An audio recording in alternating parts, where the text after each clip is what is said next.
আজকে আমার সঙ্গে অরিত্র দত্ত বণিক। নতুন করে চিনিয়ে দেওয়ার কিছু নেই, তার কারণ অরিত্র শুধুমাত্র আমাদের খুব পরিচিত ছোট পর্দা বড় পর্দার মুখ নয়, ইদানিংকালে তিনি হয়ে উঠেছেন একেবারে যাকে বলা যেতে পারে সমাজবেত্তা, সমাজতত্ত্বের ছাত্র বলে কথা। অরিত্র, কোথাও কি মনে হচ্ছে আমাদের সময়কালে, বিশেষ করে সাংবাদিক হিসেবে, আমরা নন্দীগ্রাম দেখেছি, সিঙ্গুর দেখেছি, লালগড় দেখেছি, অর্থাৎ মানে জ্বলন্ত জঙ্গলমহল দেখেছি, অনেক রোমাঞ্চকর ঘটনার সম্মুখীন হয়েছি। সামনে মাওবাদী, পেছনে কেন্দ্রীয় বাহিনী, একেবারে ক্রস ফায়ারের মধ্যে আমরা দাঁড়িয়ে আছি। আবার গ্রাউন্ড জিরোতে রিপোর্টিং করতে গিয়ে নন্দীগ্রামে আমরা দেখেছি কিভাবে সাধারণ মানুষের কাছে অস্ত্র ছিল, আবার পুলিশকে কিভাবে অবিশ্বাস করেছে। কিন্তু সমস্ত কিছু ছাপিয়ে এই মুহূর্তে আর্জি করে যেভাবে নাগরিক সমাজ জেগে উঠেছে, কোথাও কতগুলো প্রশ্ন আমাদের মধ্যে উত্থিত হয়েছে। তার মধ্যে প্রথম প্রশ্ন, কোথাও কি মনে হচ্ছে আরজি করকে কেন্দ্র করে জুনিয়র ডাক্তারদের এবং গোটা সমাজের নাগরিক সমাজ, এবং তার মধ্যে অবশ্যই অর্ধের আকাশ জুড়ে তুমি নারী, সেই মহিলাদের অংশগ্রহণ, সব মিলে এই রকম বৈচিত্র্যপূর্ণ আন্দোলন, গণ আন্দোলন বা তার আঁচ আমরা কিন্তু গত কয়েক দশকে দেখিনি। এটা কি তুমি মানবে সমাজতত্ত্বের ছাত্র হিসেবে? অ্যাবসলিউটলি মানবো। তবে আন্দোলনের কতগুলো, মানে এই আন্দোলনটা আমি যেহেতু একদম শুরু থেকে অবজার্ভ করছিলাম, বাইরে থেকে দেখার চেষ্টা করছিলাম যে তার গতিবিধিটা কি রকম, এবং সেখানে আন্দোলনটা যেভাবে শুরু হয়েছিল, প্রথম যেভাবে শুরু হয়েছিল, সেইটা কিন্তু একেবারেই কোনো রকম লিডারশিপ ছাড়া।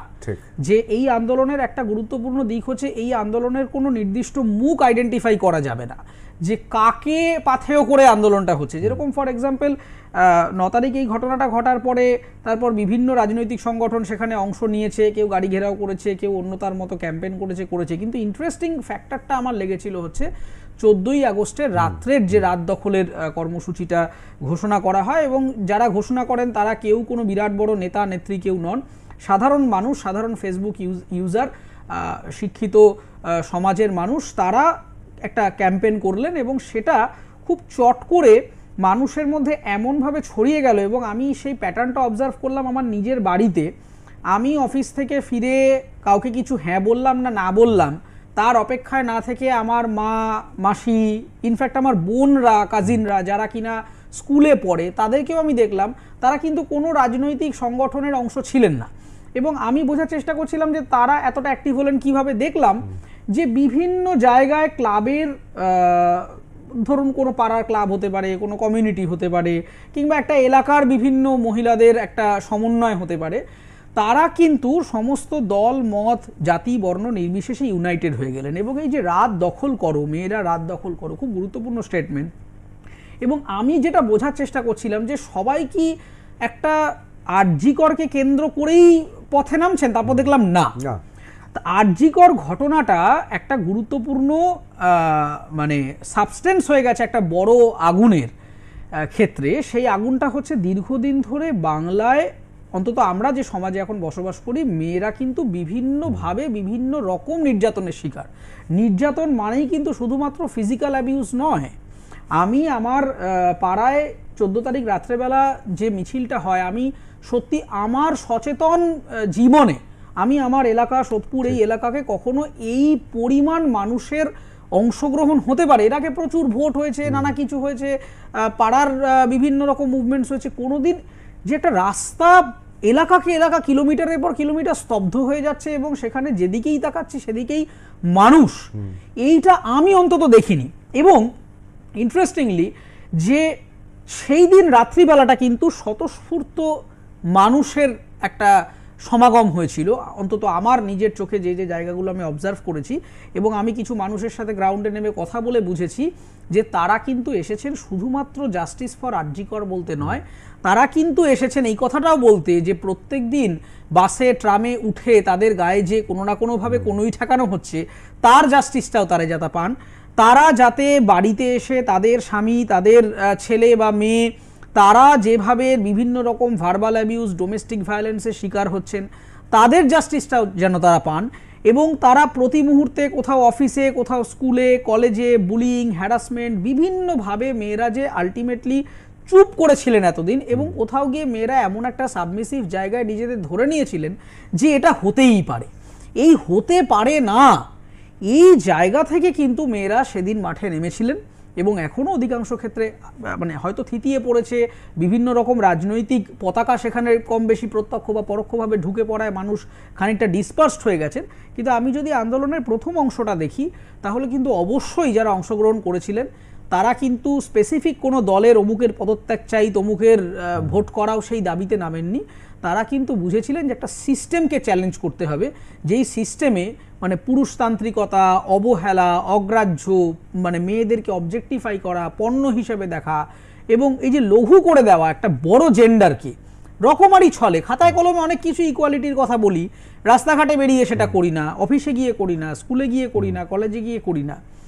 এই যে একটা কাগজে লেখা পলিসি, কাগজে লেখা আদর্শ, কাগজে লেখা থিওরি আর বাস্তবের প্রয়োগ, এই দুয়ের মধ্যে যে একটা বিরাট বড় ফারাক, সেই ফারাকটাকে অ্যাড্রেস করতেই কিন্তু মানুষ প্রথমের দিকে, আমি একদম বারবার বলছি প্রথমের দিকে, অ্যাবসলিউটলি কোনো রকম রাজনৈতিক, ধর্মীয়, জাতিগত কোনো রকম আদর্শ ছাড়া, নেতা ছাড়া তারা কিন্তু একটা সিস্টেমের রিফর্মে নেমেছিলেন। এ কথা আমার স্বীকার করতে কোনো বাধা নেই। আমি এবার দ্বিতীয় ভাগটায় চলে আসি। মহিলারা তো নেমেছিলেন, কিন্তু এটা তো অস্বীকার করতে পারি না, সেটা রুশ বিপ্লব হোক, তার আগে ফরাসি বিপ্লব হোক, বা পৃথিবীর যে কোনো বিপ্লব হোক, সেখানে পুরুষ এবং নারী একসঙ্গে লড়েছে, ইতিহাস তার সাক্ষী। এবং রাত দখলে 14ই আগস্টে আমি নিজেও তো সেদিন সারা কলকাতা ঘুরে বেরিয়েছি। আমি কলকাতা পুলিশ দেখেছি কীরকম চক্রব্যূহ তৈরি করেছেন, কিন্তু আশ্চর্যজনকভাবে আরজি করটা ছাড়া। যাই হোক, সেটা অন্য প্রসঙ্গ। কিন্তু আমরাও দেখেছি যে বাবা তার ছোট 2 মেয়েকে নিয়ে যাচ্ছে, এই দৃশ্য আমি দেখেছি। আমি দেখেছি খুব অসতিপর বৃদ্ধ ভদ্রলোক তার নাতনিকে নিয়ে যাচ্ছেন। আমার নিজের চোখে দেখা এক বৃদ্ধা, তিনি তার হয়তো জানি না নাতি বা তার ভাইয়ের ছেলে বা এরকম কেউ হবে, ধরে ধরে তাকে নিয়ে যাচ্ছেন। রাত 12টায় সবাই একত্রিত হবে। এটা সর্বত্র, সোদপুর, বারাসাত, দমদম পার্ক থেকে শুরু করে গোটা পশ্চিম বাংলায়, বিশেষ করে কলকাতা সন্নিহিত অঞ্চল এবং কলকাতা মহানগরে। কিন্তু এটা কি সত্যি শুধু মহিলারা, নাকি এই যে পুরুষরা এগিয়ে এসেছিলেন, কোথাও তাদের একটা যেমন সহমর্মিতা রয়েছে বিপরীত লিঙ্গের প্রতি? কারণ কেউ মা, কেউ বোন, কেউ দিদি, একটা তো সম্পর্ক আছে। কিন্তু তার পাশাপাশি জনগণের মধ্যে কোথাও কি একটা প্রতিষ্ঠান বিরোধী, অর্থাৎ শাসকের বিরুদ্ধে রক্তচক্ষুকে অগ্রাহ্য করে বেরিয়ে আসারও কি একটা ঢল ছিল না? হ্যাঁ, এটা একদম খুব সঠিক এবং যথাযথ প্রশ্ন। তার কারণ হচ্ছে যে মানে এই যে শাসক কনসেপ্টটা দীর্ঘদিন ধরে একটা সোসাইটি যখন ইভলভ করে এবং করতে করতে আজকে এমন একটা জায়গায় এসেছে যে শাসক মানে কিন্তু শুধুমাত্র কোনো নির্দিষ্ট রাজনৈতিক সংগঠনের মধ্যে সীমিত নেই।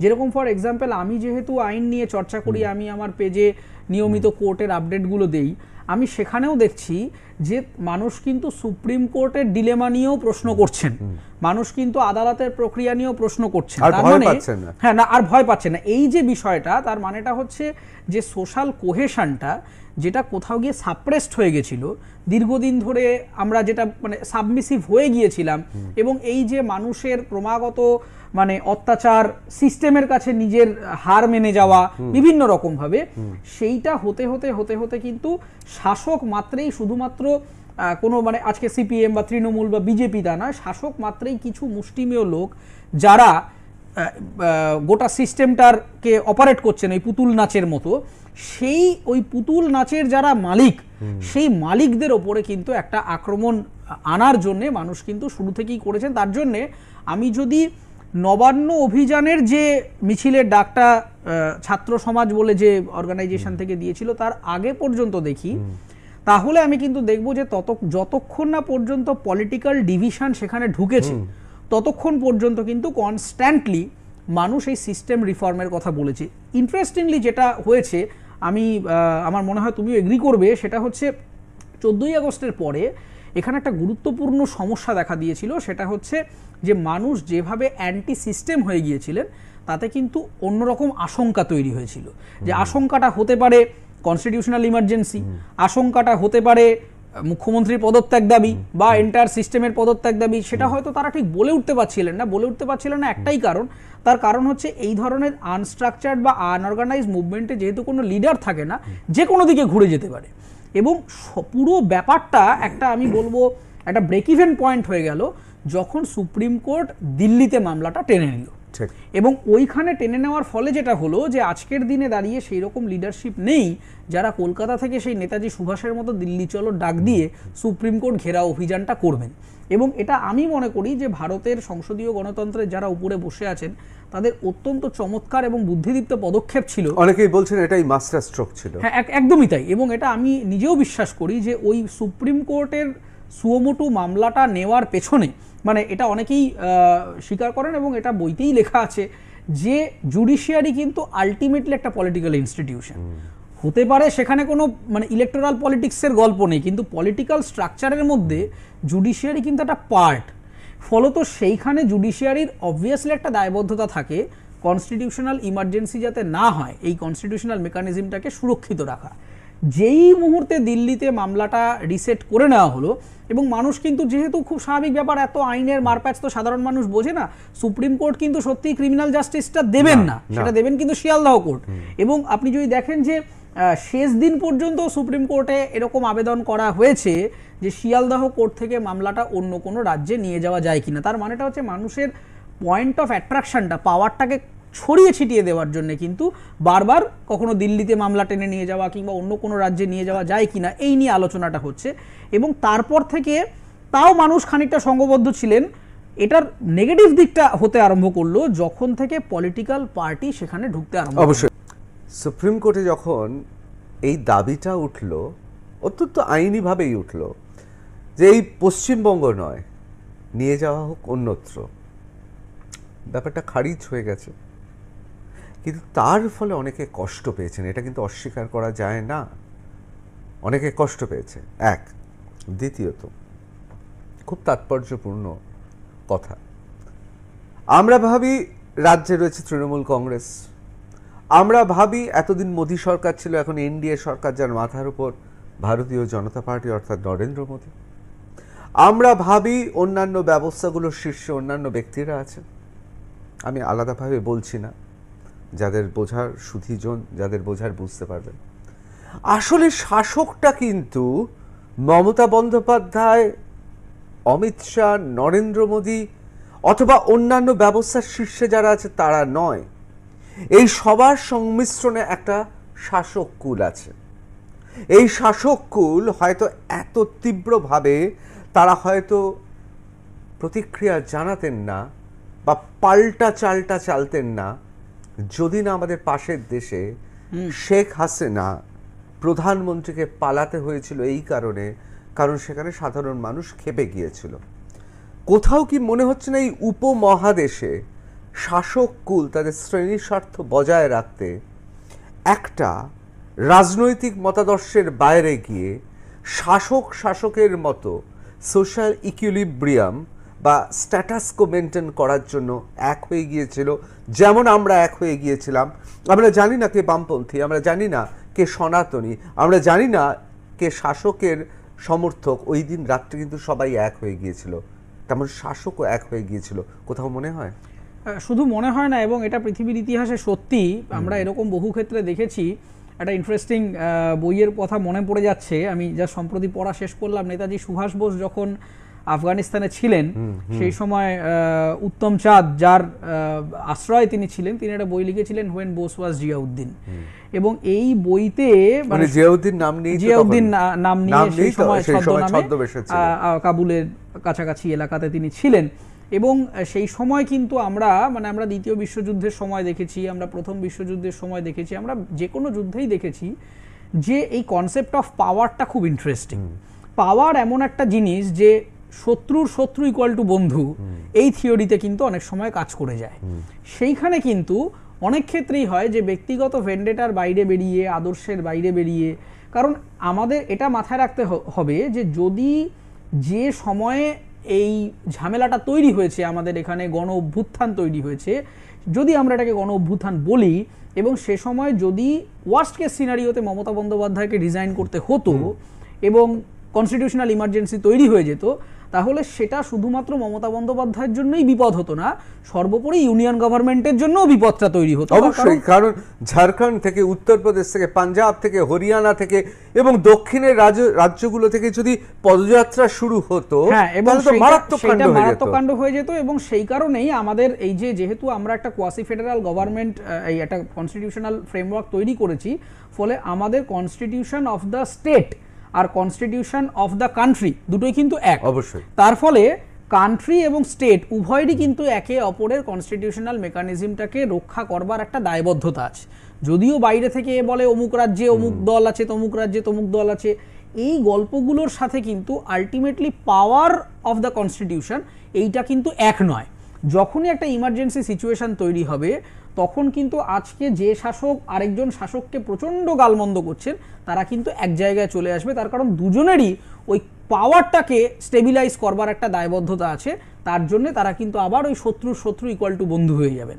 ফলত আজকে যে উদ্দেশ্যে বা যে নির্দেশে বা যে সাইকোলজি থেকে আজকে দিল্লিতে সুপ্রিম কোর্ট সুমোটো মামলাটা নিয়েছে, আমরা যদি একদম ফিলোসফিক্যালি ডেটা নিয়ে আলোচনা করি, আমরা দেখব যে সুপ্রিম কোর্ট কিন্তু ভয়ানক একেবারে একটা প্রচণ্ড কাজ করেছে, তাই নয়। এবং আপনি যদি বিচারের জুরিসপ্রুডেন্সের দর্শনটা দেখবেন কেসের নামটা লেখা আছে কিন্তু আরজি কর, কিন্তু সমস্ত বিচারটা হচ্ছে কিন্তু ন্যাশনাল স্টেক হোল্ডারদের নিয়ে।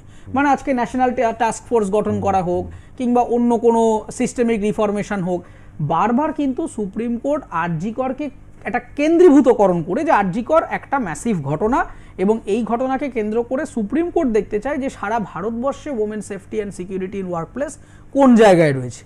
কিন্তু মানুষ আমরা এখানে ভাবছি কি যে সুপ্রিম কোর্ট বোধহয় শুধুমাত্র আরজি কর নিয়ে ভাবছে। আপনি যদি একদম লেটেস্ট হিয়ারিং প্রাক্তন বিচারপতি আপনি যদি শোনেন, আপনি দেখবেন সেখানে কিন্তু শুধুমাত্র 6 স্ট্যাটাস রিপোর্টটা আসার পরেই বিচারপতি বললেন যে এখনো ইনভেস্টিগেশন আন্ডারগোয়িং, আমরা এই নিয়ে বলবো না। সঙ্গে সঙ্গে আলোচনা চলে গেল টাস্ক ফোর্সের দিকে, বিভিন্ন স্টেক হোল্ডারদের ইনভলভমেন্ট দিকে। তিনি কিন্তু সরাসরি শিয়ালদহ কোর্টে ও জুরিসডিকশনের দিকে একদম নির্দেশ দিয়ে দিলেন যে সাবঅর্ডিনেট ম্যাজিস্ট্রেটই এটা বিচার করবে। ফলত এইটা একেবারে বিচার ব্যবস্থার যে রাজনীতি, বিচার ব্যবস্থার রাজনীতি মানে কিন্তু ভোটের রাজনীতি নয়। বিচার ব্যবস্থার দায়বদ্ধতা হচ্ছে সুপ্রিম কোর্টকে বলাই হয় গার্ডিয়ান অফ দ্য কনস্টিটিউশন।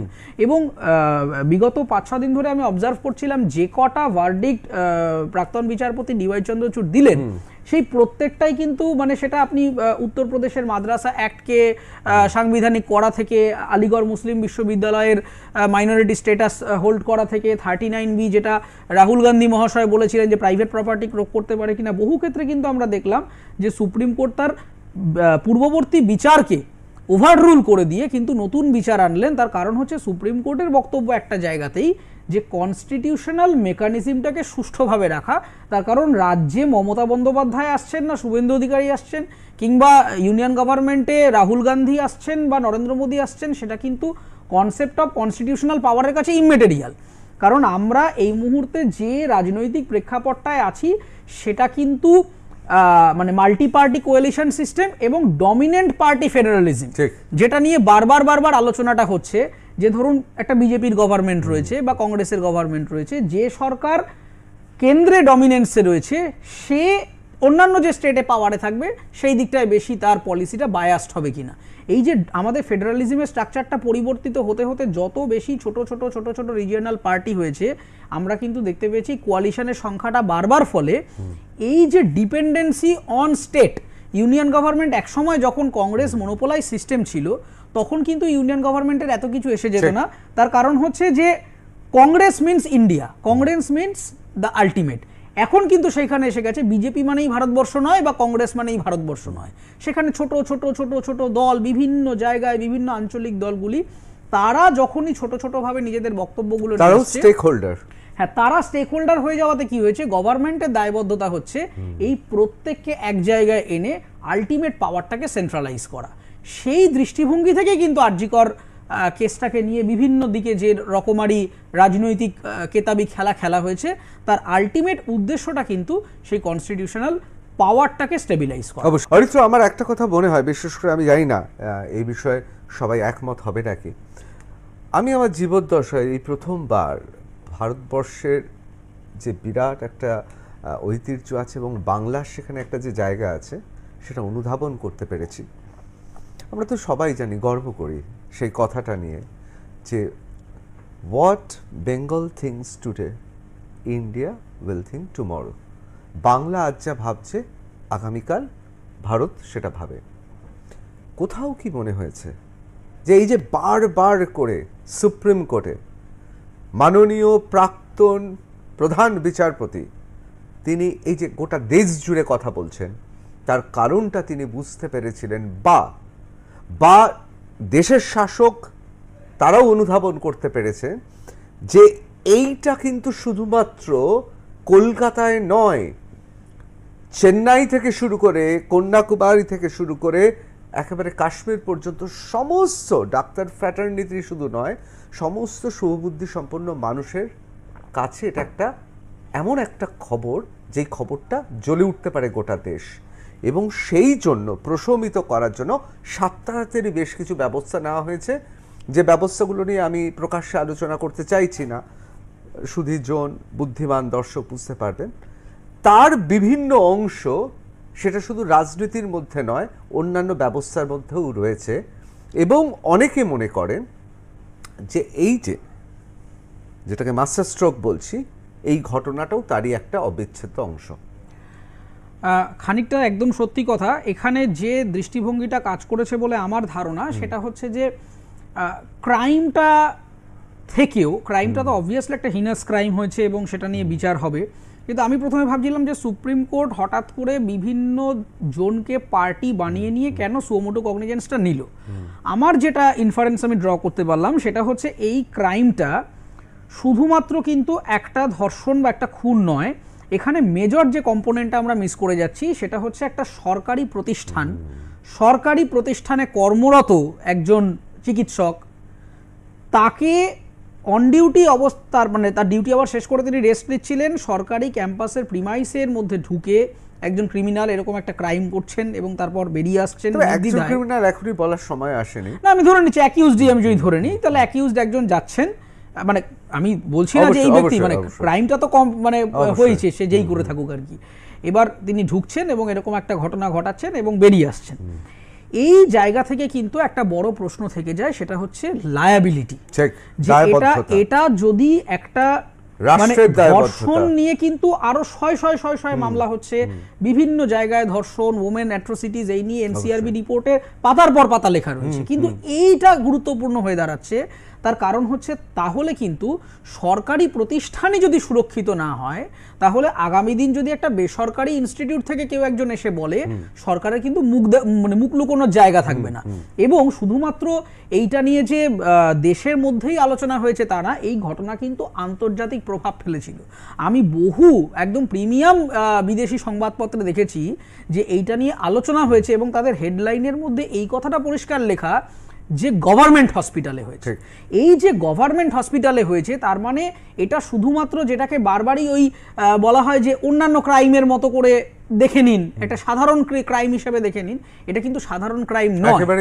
সেই জায়গায় যে প্রাতিষ্ঠানিক দুর্নীতির যে কথাটা বারবার উনি বলেছিলেন, systemic fraud, systemic corruption, systemic reform, এবং এই যে টাস্ক ফোর্সটা গঠন করাই হয়েছে সিস্টেমিক রিফর্মেশনের জন্য, যাতে শুধুমাত্র আরজি কর বা এসএসকেএম বা অন্য কোথাও নয়, ওভারঅল বিভিন্ন সরকারি প্রতিষ্ঠান, আজকে এটা বিকাশ ভবন একটা দপ্তরে হতে পারে, কিংবা দিল্লির কোনো একটা দপ্তরে হতে পারে, এটা একজন ইডি অফিসারের সাথে হতে পারে, এটা একটা ইনকাম ট্যাক্স অফিসারের সাথে হতে পারে, যে কোনো দপ্তরে হতে পারে, এটা এক্সটার্নাল অ্যাফেয়ার্সের দপ্তর, একটা এমবাসির মধ্যে হতে পারে।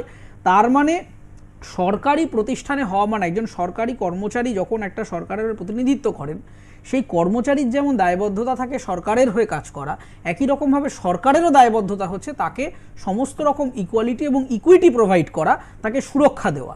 একজন অন ডিউটি অফিসার, যে কোনো ডিপার্টমেন্টের কর্মচারী যদি এইরকমভাবে তাকে মৃত্যুবরণ করতে হয়, তাহলে সেটা কিন্তু ওভারঅল একটা সিস্টেমিক ফেলিয়ারের দিকে ইঙ্গিত দেয়।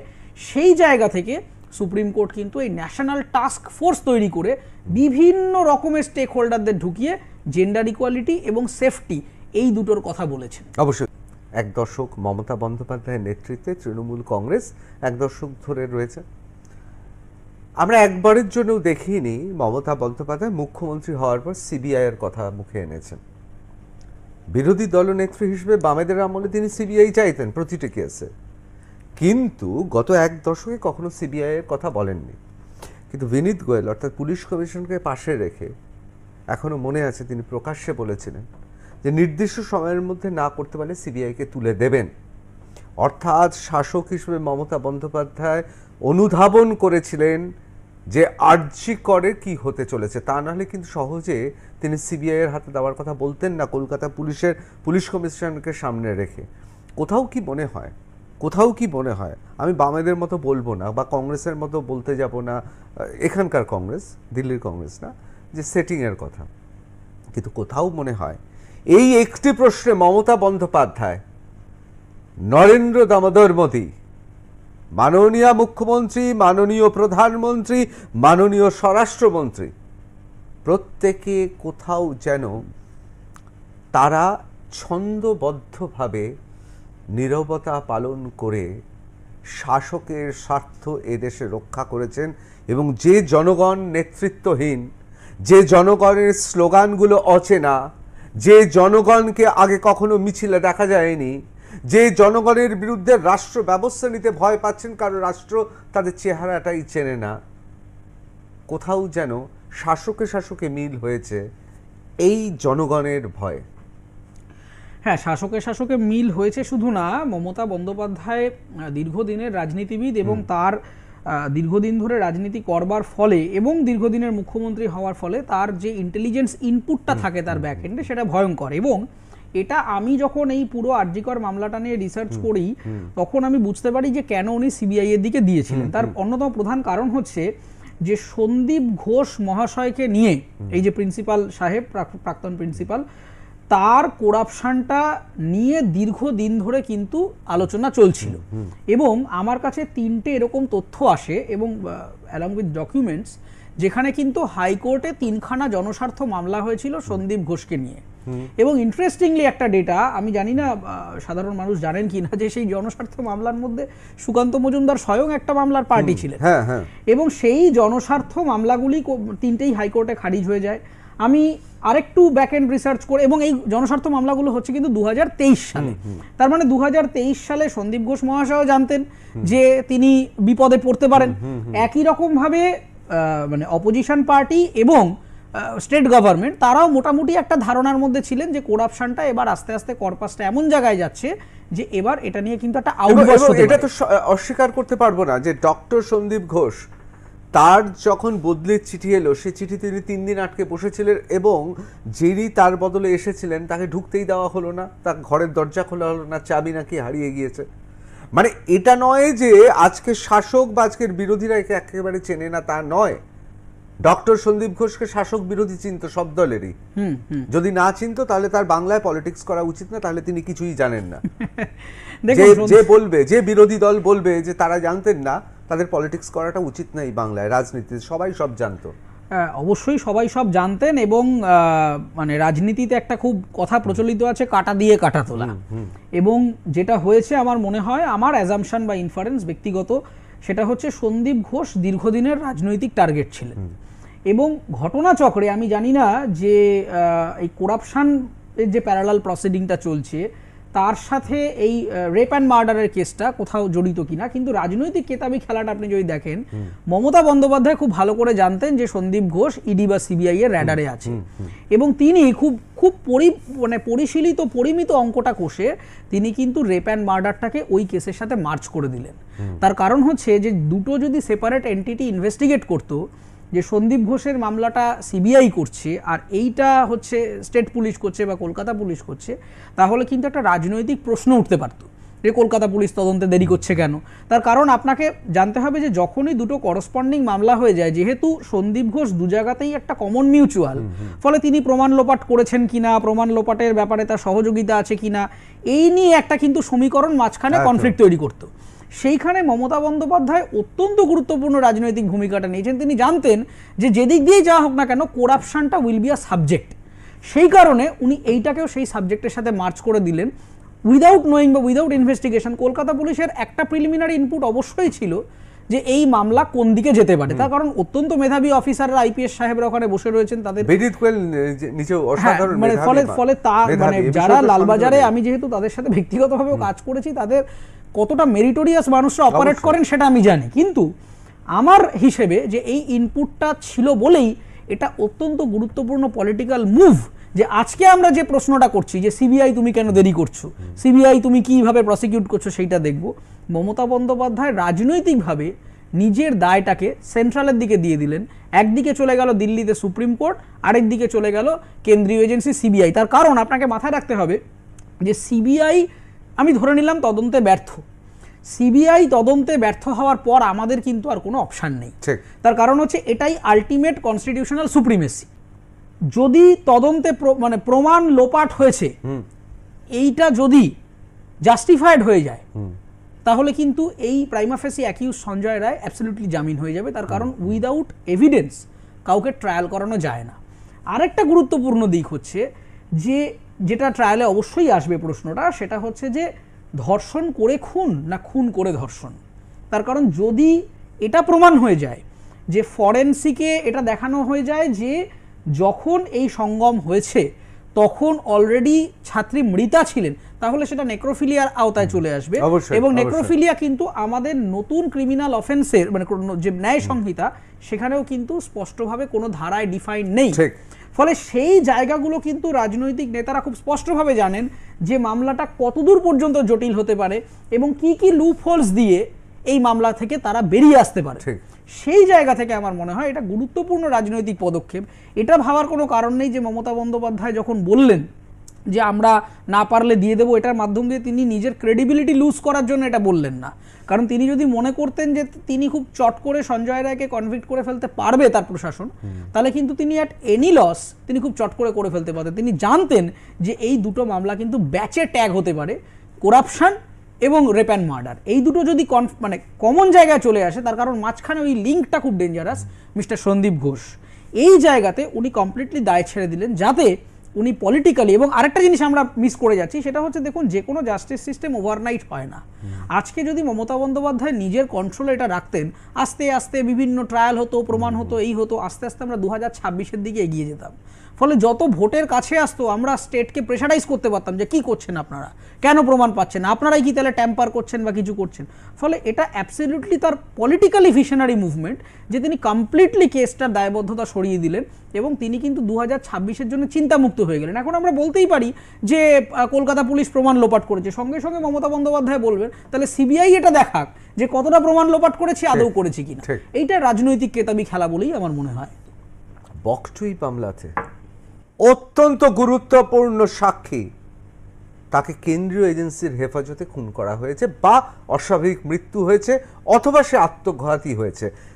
লালন শেখ যাই হোক না কেন ইতিহাসে লেখা থাকবে তার অস্বাভাবিক মৃত্যু। কি মৃত্যু কিভাবে আমরা জানি না, আমরা এই বিষয়ে বক্তব্য আমাদের নেই।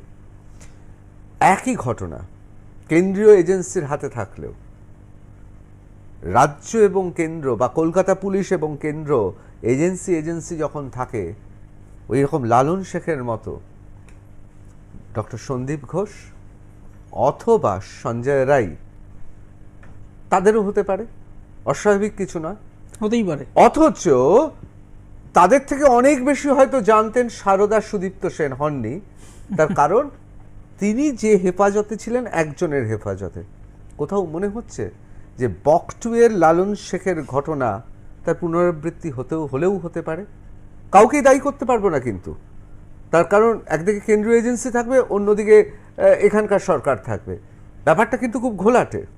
হ্যাঁ, এইগুলো খুবই মানে কন্ট্রোভার্সিয়াল সাবজেক্ট এবং এইগুলো এমন একটা বিষয় যে কাস্টোডিয়াল মার্ডার মানে আদৌ মার্ডার কিনা নাকি কিভাবে হয়েছে সেটা যেহেতু কোনোদিনই আমরা সাধারণ মানুষ জানতে পারবো না। এবং আমি আগের দিনই মজা করে বলছিলাম যে এই যে স্ট্যাটাস রিপোর্টগুলো সুপ্রিম কোর্টেও দেওয়া হয়, এই যে বন্ধ খামে দেওয়া, এই বন্ধ খামে কি আছে সেটা না আমরা জানতে পারি না কোনো পার্টি জানতে পারে, নেতাজির ক্লাসিফাইড ফাইলের মতো। হ্যাঁ, ফলে এই যে বন্ধ খামগুলোর মধ্যে কি হচ্ছে সেটা আমাদের দেখানো হচ্ছে। দেখুন একটা দারুণ জিনিস আপনাকে দিলাম, কিন্তু এনভেলপের মধ্যে সাদা খাতা না, সেখানে অনেক কিছু দেওয়া আছে, সেইটা খুব ডেমোক্রেটিক পদ্ধতিতে মানুষের কাছে আসে না এবং তার বিভিন্ন রকম প্রোটোকলস রয়েছে, সেই নিয়ে আমার আপত্তি নেই। কিন্তু আমার যেটা এই আরজিকর কাণ্ড নিয়ে মনে হয় যে আরজিকর কাণ্ডে হয়তো সেরকম জিনিস হবে না। তার কারণ আরজিকর কাণ্ডের করাপশানটায় বা করাপশানের লিঙ্ক যারা রয়েছেন এবং যারা এই রেপ এবং মার্ডারে, মানে আমি অ্যাজ অফ নাও যে চার্জশিট দুটো তৈরি হয়েছে সেই চার্জশিটে কম্প্যারিজন করে বলছি, সেইখানে কিন্তু পলিটিক্যাল ভেন্ডেটায় খুব একটা রিস্ক নেই, যেটা কিন্তু বকটুইতে ডিরেক্ট থাকার একটা সম্ভাবনা রয়েছে। এবং আপনি যদি খুব ভালোভাবে দেখেন যে শুরু থেকে স্টেট কিন্তু সঞ্জয় রায় একেবারে 100% অ্যাকিউজড, এইটা প্রমাণ করবার জন্য উঠে পড়ে লেগেছে। এবং সামহাও আমাদের দৈনন্দিন আলোচনা থেকে কিন্তু সন্দীপ ঘোষ আস্তে আস্তে আস্তে আস্তে হারিয়ে যাচ্ছেন।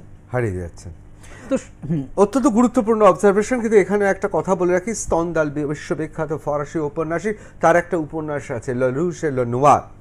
সেই উপন্যাসে খুব স্পষ্টভাবে প্যারিসে অর্থাৎ ফরাসি দেশে ঘটে যাওয়া একটি অপরাধে একজনকে কারাগারে নিয়ে নিক্ষেপ করা হয় এবং বলা হয় কাঠগড়ায় সেই দোষী, এবং সবাই দারুণভাবে চেয়েছিল যত তাড়াতাড়ি লোকটা মারা যাক, মানে গিলোটিন হোক, ফাঁসি হোক, দরকার হলে পাথর ছুঁড়ে মারা হোক। শেষ পর্যন্ত মৃত্যুদণ্ড হয়েছিল। পরে জানা গেল লোকটি দোষী নয়, যারা তাকে নিক্ষেপ করেছিল কারাগারে তারাই আসলে লোকাতে চেয়েছিল সমাজের বেআব্রু ঘটনা। সুতরাং তাড়াতাড়ি কিছু করা মানেই প্রকৃত দোষীকে শাস্তি দেওয়া তা নয়, বরং অ্যাংলো স্যাক্সন লয়ের যে অদ্ভুত মাহাত্ম্য রয়েছে, যে দরকার হলে দোষী সন্দেহ থাকলে ছাড়া পাক, একজন নির্দোষ যেন তার যেন কিছু না হয়। আমি শুধু মাঝে মাঝে ভাবি কোপার্নিকাস, গ্যালিলিও তাদের সময় কেন ছিলেন না?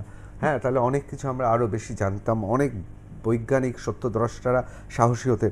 সময় খুব কমে আসছে, কিন্তু অজস্র প্রশ্ন আছে। আমি এবারে একেবারে জুনিয়র ডক্টরদের মুভমেন্টে চলে যাচ্ছি।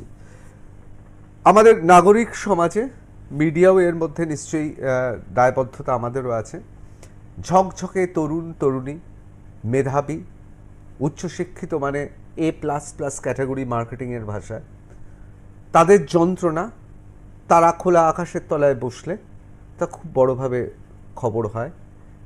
এসএসসি বা প্রাইমারি বা প্যারা টিচার যারা, তাদের খবর আমরা অনেক পরে করেছি, এর দায় তো আমরা এড়াতে পারবো না। কিন্তু এক্ষেত্রে আমরা জানি যে তারাও লড়েছে, এবং সেখানে তারা বলছে আমরা রাজনীতি করছি, দল করছি না, যেটা খুব ইংরেজিতে যাকে বলে অ্যাপ্রিসিয়েবল, খুব বাহবাযোগ্য। কিন্তু কোথাও কি মনে হলো যে তারা আসলে, সরকার তাদের চুক্তি দিয়েছে, খালায় আছে না চুক্তি শব্দটা, আসলে তারা গিয়ে শিরদাঁড়া দিয়ে এলেন নগরপালকে। 167 বছরের লালবাজারের ইতিহাসে প্রথম কোনো কমিশনার পুলিশ তাকে কেউ শিরদাঁড়া দিচ্ছেন এরকম সাহস দেখিয়েছেন। রাজ্যের স্বাস্থ্য দপ্তরের ডিএমই সহ আরও একটি গুরুত্বপূর্ণ পদে বদল হয়ে গেল। বদলানো না স্বাস্থ্য সচিব। আসলে কোথাও যেন এই সরকার তারা অনেক গুণ এগিয়ে রয়েছে এই ছাত্রদের থেকে, সেটা কিন্তু প্রমাণিত হয়ে গেছে। কি বলবে? এটা একদমই ঠিক কথা যে জুনিয়র ডাক্তারদের, তারা তো আলটিমেটলি চিকিৎসক, তাদের তো এই রাজনৈতিক খেলা বা এই দর্শনগুলো তাদের না থাকাটাই খুব স্বাভাবিক, এবং থাকলে সেটা অ্যাডেড অ্যাডভান্টেজ, না থাকলে তাকে আমরা ছোট করব না। কিন্তু বিষয় হচ্ছে যে যেহেতু তারা কোনো রকম রাজনৈতিক সংগঠনকে খুব স্পষ্টতই এবং সঙ্গত কারণে শুরু থেকেই এগিয়ে নিয়ে গেছে, আমরা যেভাবে আলোচনাটা শুরু করেছিলাম যে নন্দীগ্রাম মুভমেন্ট বা ইত্যাদি, আমরা যদি দেখি যে প্রথমের দিকে আনস্ট্রাকচার্ড হলেও পরবর্তী ক্ষেত্রে কিন্তু একটা নির্দিষ্ট পলিটিক্যাল পার্টি সেটাকে হাইজ্যাক করে নিয়ে যায়, এবং যে কোনো পলিটিক্যাল মুভমেন্টকে এনক্যাশ করতে গেলে আমার কিন্তু একটা ক্যারিশম্যাটিক ফিগার লাগে যাকে পাথেয় করে বাকিটা চলবে। ফলে এই আন্দোলনটা আস্তে আস্তে ক্ষীণ হয়ে যাওয়ার পেছনে কিংবা ব্যাপারটা ঘেঁটে যাওয়ার পেছনে অনেকগুলি কারণ রয়েছে। তার মধ্যে একটা কারণ হচ্ছে চিকিৎসকদের ভিতরে বেশ কিছু জটিলতা তৈরি হয়ে যায়, তাদের মধ্যে বিভিন্ন স্টেক হোল্ডার ইস্যু তৈরি হয়ে যায়, এবং আমরা সেখান থেকে কোনো লিডারকে আসতে দেখিনি। এবং একটা সময়ের পরে যেহেতু গোটা বিষয়টা খুব চিকিৎসা প্রতিষ্ঠান কেন্দ্রিক হয়ে যায়, তখন কিন্তু সাধারণ মানুষ আস্তে আস্তে নিজেদেরকে সেখান থেকে একটু মানে পরোক্ষভাবে সরিয়ে আনতে থাকেন। তার কারণ হচ্ছে যে যেটা শুরুতে ছিল ওভারঅল রিফর্ম, সেটা আস্তে আস্তে হয়ে যায় ইনস্টিটিউশনাল রিফর্ম। ফর এক্সাম্পল, আপনি আমাকে একটা বললেন যে একটা বিপদ হয়েছে ব্যক্তি মানুষ হিসেবে, আপনি আমাকে ডাকলেন, আমি আরো 4-5টা লোক নিয়ে এলাম। এবার যখনই আমি আস্তে আস্তে দেখব যে সেই ডাকটা আসলে শুধুমাত্র আপনার নিজস্ব প্রফেশনাল ডাকের জন্য, তখন কিন্তু দ্বিতীয় দিন থেকে আমার আসার ইচ্ছে বা এনার্জিটা একটু কমে যাবে, যে ওটা তো চ্যানেলের জন্য বলছেন, আচ্ছা ঠিক আছে যাচ্ছি, অন্যটা কাজ করে নি তারপর যাও। ফলে এই যে প্রায়োরিটিটা আমার সেকেন্ডারি হতে থাকবে, তার কারণ প্রথম কলটা আমি পেয়েছিলাম হচ্ছে ব্যক্তি মানুষ বিপদে পড়েছেন বলে, তারপরেরটা পেলাম হচ্ছে একজন নির্দিষ্ট প্রফেশনাল মানুষ বিপদে পড়েছেন বলে। ফলে ব্যক্তি সত্তার প্রফেশনাল তারপরে কোথাও কোথাও আরো একটু, যাকে আমরা ইংরেজিতে স্নবারি বলি, অর্থাৎ একটু আরো অহংকারী মনে হলো, সেটা ধর্মতলাতে এসে বলা হচ্ছে সবাই কিন্তু আসবেন না, আপনারা একটু দূরে থাকুন। কিছু করারও নেই তাদের, তার কারণ সত্যি বাঙালির তো অভ্যেস সুযোগ পেলে ওই অনশনের সবার সঙ্গে একটা সেলফি তুলে নেয়। আমি তাদের জুনিয়র ডক্টরদের দোষ দিচ্ছি না, কিন্তু যেটা আমার কাছে সবচেয়ে আশ্চর্যজনক মনে হয়েছে, আমি অত্যন্ত অনুধাবন করলাম, যে বিপ্লবী ছিলেন এবং ডাক্তার ছিলেন, অর্থাৎ ডাক্তারি পড়েও বিপ্লবী হয়েছিলেন, পৃথিবীর অন্যতম রোম্যান্টিক বিপ্লব। তার মানে সব ডাক্তার বিপ্লবী হলেও চেয়ে হতে পারেন না, একটা চেত দরকার ছিল, গিয়েভারের চেত দরকার ছিল, এইটা আমরা পাইনি।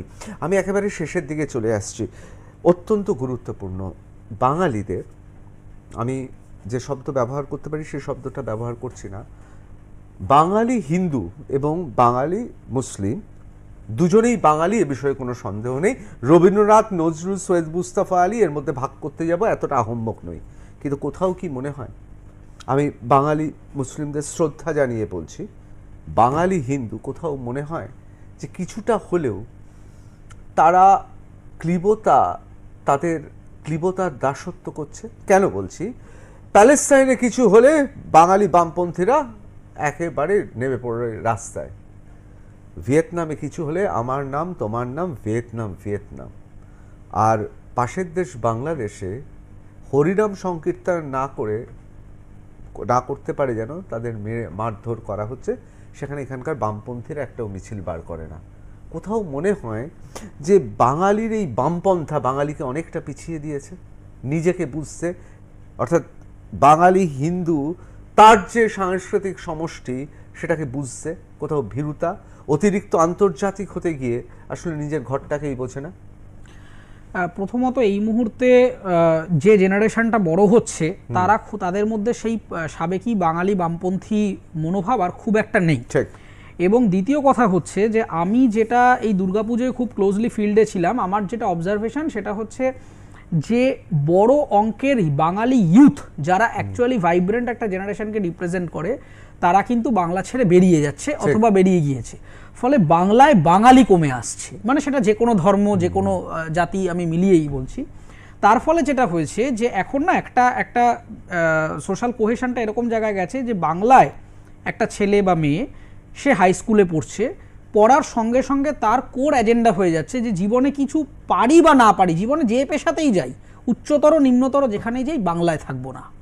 এবং প্রত্যেকটা, মানে সেটা সরকারি স্কুল থেকে শুরু করে প্রাইভেট ইনস্টিটিউটে সবাই চাইছে যে আমি বাইরে যাব। ফলে বাংলার শিক্ষিত যুব সমাজ তারা কিন্তু বাইরে চলে যাচ্ছে, কেউ কর্ণাটকে যাচ্ছে, কেউ চেন্নাইতে যাচ্ছে, কেউ হয়তো উত্তরপ্রদেশে যাচ্ছে বা অন্যান্য যে কোনো জায়গায় ছড়িয়ে ছিটিয়ে যাচ্ছে। শুধু শিক্ষিত নয়, বাংলার যারা মধ্যবিত্ত, নিম্ন মধ্যবিত্ত, এমনকি গরিব পরিযায়ী শ্রমিক যারা, তারাও কিন্তু এক্সোডাস মোডে রয়েছে। তার ফলে যেটা হয়েছে, বাংলার বাজারটা খানিকটা ফাঁকা হয়ে যাচ্ছে, ইনভেস্টমেন্ট কম, বেকারত্ব বৃদ্ধি পাচ্ছে। এই ফাঁকাটায় আবার পার্শ্ববর্তী আমার অন্যান্য রাজ্য থেকে কিন্তু একটা পরিব্রাজন হচ্ছে। ফলে এখানে এখন বাঙালি বলে যে সংস্কৃতিটা তৈরি হচ্ছে তার মধ্যে বাঙালি আনা আর নেই, ক্রমশ ফিকে হচ্ছে। এবং এডুকেশন সিস্টেমটা খুব মেজরলি ড্যামেজ হয়ে যাওয়ার কারণে বাঙালি এই মুহূর্তে না প্রপারলি গ্লোবালাইজড হয়ে সমস্ত কিছুকে অ্যাকসেপ্ট করতে পারছে, না তার নিজস্ব সাবেকিয়ানাটাকে ধরে রাখতে পারছে। এই যে মাঝখানে একটা ট্রানজিশন ফেজে রয়েছে, এইটা বাঙালিকে বারবার এই একটা ধন্দে ফেলে দিচ্ছে যে আমি ঠিক কোন দিকটায় যাব, আমি কি খুব লিবারাল দিকে চলে যাব নাকি আমি খুব মানে সংরক্ষণশীল হব। এই জায়গাটায় বাঙালি কিন্তু দিশেহারা হয়ে যাচ্ছে। এবং তার জন্য শুধুমাত্র যে আমাদের পলিটিক্যাল সোসাইটি তাই দায়ী নয়, আমাদের এডুকেশন সিস্টেমটাও দায়ী। আপনি যদি কলেজগুলোতে দেখেন, স্কুলগুলোতে দেখেন, আমরা আজ থেকে মানে 80-এর দশক, 90-এর দশক, নকশাল মুভমেন্ট, এই সমস্ত জায়গায় আজকে ছাত্র সমাজ বলে যে লোকগুলোকে বেড়ে উঠতে দেখেছি, সেইগুলো কিন্তু আজ আর আসছে না। সেই কারণেই আদর্শ বলে আলাদা করে কিন্তু নতুন করে বাঙালির মধ্যে এই মুহূর্তে কিছু নেই। অবশ্যই অরিত্র, আমার সময় একেবারে কম, আমি অসংখ্য ধন্যবাদ জানাবো, তোমার খুব সুচিন্তিত মতামত আমাদের ঋদ্ধ করলো। টাফ টক উইথ ঋতব্রত এখানেই শেষ করছি।